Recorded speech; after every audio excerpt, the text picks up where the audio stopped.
Hello guys. അപ്പോൾ ഇന്ന് നമ്മളുണ്ടല്ലോ കിക്കിക്ക് മരുന്ന് കൊടുക്കാൻ പോവാണ്. എന്തിനാ വെച്ചാൽ അവർക്ക് ഇൻഫെക്ഷൻ വന്നിട്ടുണ്ടായിരുന്നു. നിങ്ങൾക്കൊക്കെ അറിയാം, എൻ്റെ വീഡിയോ കാണുന്നവർക്കൊക്കെ അറിയാൻ പറ്റും. എൻ്റെ 4 പൂച്ച ഉണ്ടായിരുന്നു കേട്ടോ.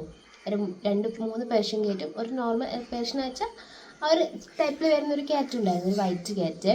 അങ്ങനെ പെട്ടെന്നൊരു ദിവസം ഒരാളെ കാണാതായി. വൈറ്റിനെ കാണാനില്ല, എന്താ പറ്റിയെന്നെല്ലാം അന്വേഷിക്കാനുള്ളടത്തൊക്കെ മാക്സിമം നമ്മൾ അന്വേഷിച്ചു കേട്ടോ.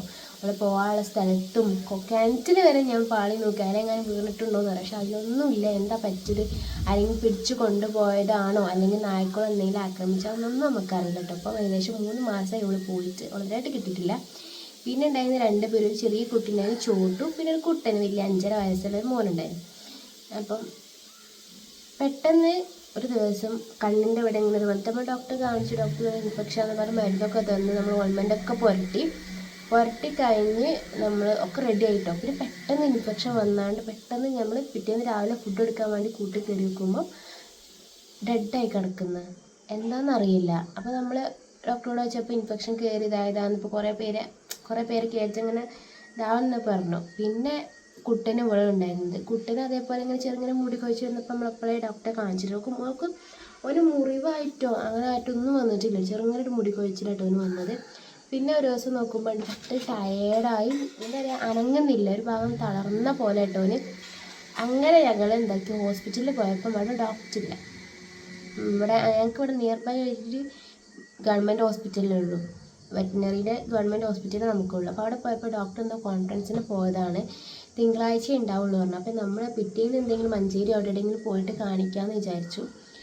അപ്പോൾ നോക്കുമ്പോൾ പിറ്റേന്ന് രാവിലെ ഒരു 5:30-6 മണിയൊക്കെ ആയപ്പം ആൾ പോയിട്ടോ. ആളിൻ്റെ കൂടെ കിടന്നുകൊണ്ടിരിക്കുക. പിന്നെ ആ ഒരു ടൈം അപ്പോൾ നേരെ എന്താക്കി, ബാത്റൂമിൻ്റെ വാല് ഞാൻ തുറന്നു വെച്ചിട്ടുണ്ടായിരുന്നു. അവന് അപ്പിരാനോ മൂത്രമൊഴിക്കാനെന്നുണ്ടെങ്കിൽ അങ്ങനെ അവന് പോവുള്ളൂ, പുറത്തൊന്നും വയ്ക്കുമല്ലോ. അവന് ഒന്നിൽ ബാത്റൂമിൽ അല്ലെങ്കിൽ ലിറ്ററിൽ മാത്രമേ യൂസ് ചെയ്യാറുള്ളൂ കേട്ടോ.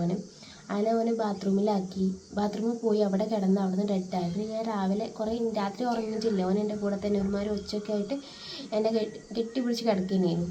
രാവിലെ ഞാൻ ലേറ്റായി എണീക്കുക, പോയി വെക്കുമ്പോണ്ട് മരിച്ച് കിടക്കുകയാണ്.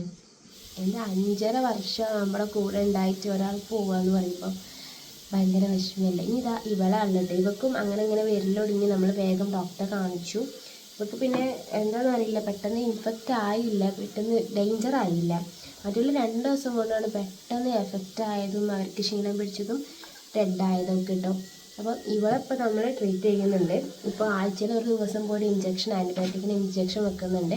നിങ്ങളെ പൂച്ചക്ക് ആർക്കെങ്കിലും എങ്ങനെ ഇരുന്ന് വെച്ചാലതാ കാണുന്നുണ്ടോ എനിക്കറിയില്ല, ചെവിൻ്റെ ഇവിടെയൊക്കെ കണ്ടോ, ചെവിൻ്റെ ഇവിടെയൊക്കെ ഇങ്ങനെ ചെറുങ്ങനെ മുറി വരും, അല്ലെങ്കിൽ വയറിൻ്റെ അവിടെ വരും, അല്ലെങ്കിൽ ചെവിയുടെ പുറത്ത് ഇവിടെയൊക്കെ ഇങ്ങനെ ഒരു വെള്ള പൊടി പോലെ വരും, രോമം നന്നായിട്ട് കൊഴും.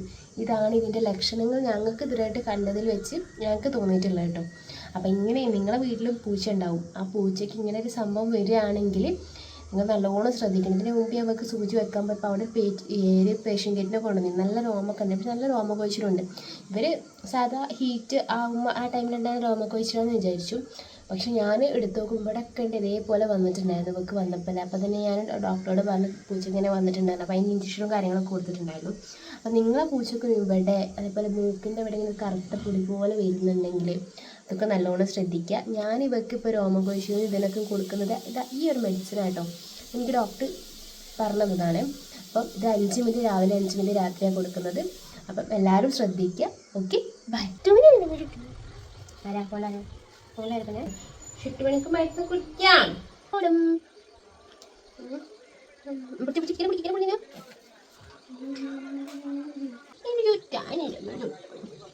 മരുന്ന് കുടിക്കാനുള്ള മടി കാരണം ഞങ്ങൾ എന്താക്കും, നിങ്ങൾക്ക് കോപ്രായങ്ങൾ കാണിക്കും. അപ്പം നമ്മൾ എന്ത് ചെയ്യും, ഇതിൻ്റെ രൂപമാണ് അത് കയറുന്നത്. അപ്പോൾ നിനക്കൊണ്ട് മരുന്ന് കുടിക്കാതെ കോപ്രായങ്ങൾ എന്നിട്ട് ഇങ്ങനെ പിടിക്കുന്നു.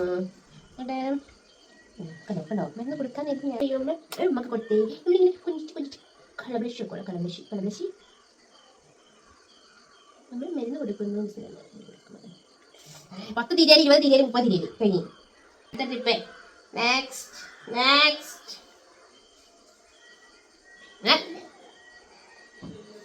മരുന്ന് കുടിച്ചാലുള്ള ഒരു പ്രയാസം. ഓക്കെ, ഒരു മരുന്ന് കുഷണെങ്കിൽ ടൈം എടുക്കണം. നിങ്ങൾ കുടിക്കാൻ എന്താണെങ്കിൽ കൈ പിടിച്ചോളെ ഇതുകൂടി കൊച്ചുള്ളു കൊച്ചു കൊച്ചു സുന്ദരിയാവണം സുന്ദരിയാവണം നമുക്ക് സുന്ദരി മോളാവണം ചാക്കര മുത്താവണം. ഇന്നലെ മോർണിംഗ് നമ്മൾ മരുന്ന് കുടിച്ചില്ല, അപ്പോൾ നമുക്ക് കുറച്ച് സുഖമുണ്ടായിരുന്നു അല്ലേ? നമുക്ക് ഫുഡ് വേണമെങ്കിൽ മരുന്ന് കുടിച്ചാലും അമ്മ ഫുഡ് തരുള്ളൂ, ആണോ? ഫുഡ് വേണമെങ്കിൽ മരുന്ന് കുടിക്കണം. മരുന്ന് ഇഷ്ടമാണ് ഇഷ്ടം.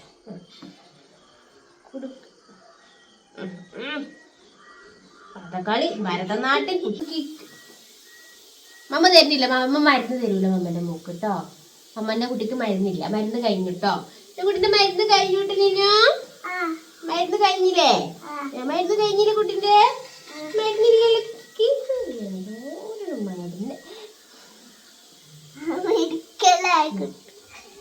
കൈ കലക്ക് പിടിച്ചോ. കുറച്ചും കൂടി ഇല്ലമ്മോ, കുറച്ച് മതിരും, കുറച്ച്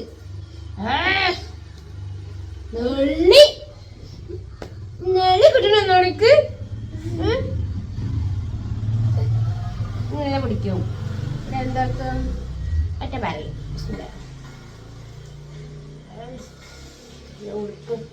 എത്തണതേ 5 മിനിറ്റ് കുടിച്ചാൽ 5 മിനിറ്റ് 10 മിനിറ്റ് കളയും. ലാസ്റ്റ് ഓപ്ഷൻ നമ്മളിങ്ങനെ കടത്തുന്നു, ഒന്ന് നോക്കുന്നു, ജീവനിൽ കൊതിയുണ്ടെങ്കിൽ അവൾ ഓടിപ്പോക്കും. ഇതാണ് കേട്ടോ ഞങ്ങളെ രാശ.